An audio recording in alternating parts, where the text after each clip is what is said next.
This channel's content is strictly for educational and informational purpose and does not endorse or promote any form of violence, harm, illegal activities, self-injuries and communal disharmony. সন্দেশখালীর video নিয়ে দিল্লি দরবারে তৃণমূল সন্দেশখালীর viral video নিয়ে সারা দেশে প্রচারের কৌশল হিসেবে আজ দিল্লিতে সাংবাদিক বৈঠক করলেন শশী পাঁজা, সাগরিকা ঘোষ, সাকেত গোখেলরা।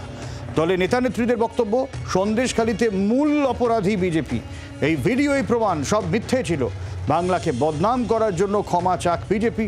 ক্ষমা না চাইলে বোঝা যাবে ভাইরাল ভিডিও সত্যি। সরব শশী পাঁজা, সাগরিকা ঘোষরা।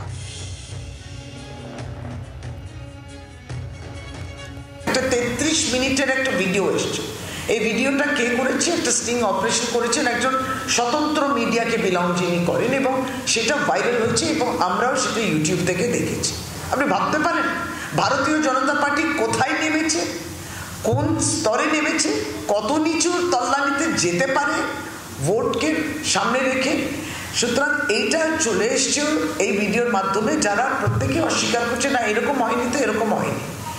এবং যিনি ওখানকার মণ্ডল সভাপতি, যাকে আপনি দেখলেন বলছেন বাংলায়, এবং সেটাকে আমরা ইংরেজি অনুবাদ করেছি এখানে যেহেতু দিল্লিতে বসে, তিনি বললেন যে দেখুন আমরা কমিশনও এলো, কমিশনও বুঝতে পারিনি যে আমরা রেপ ধর্ষণটাকে কিভাবে তাদেরকে শেখালাম।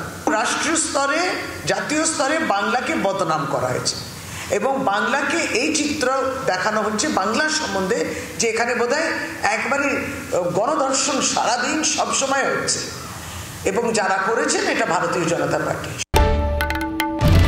বাংলার আওয়াজ, বাঙালির আবেগ, জি 24 ঘন্টা।